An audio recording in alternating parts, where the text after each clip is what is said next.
my very pieces, and my life within, sharing in the Spirit, I unite with Him, following the Spirit, living in the Lord, life He does supply me, and His peace afford.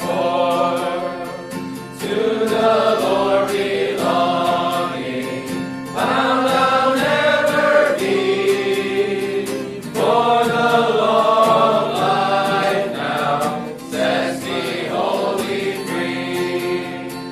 Following the Spirit, living in the Lord, life He doth supply me, and His peace afford.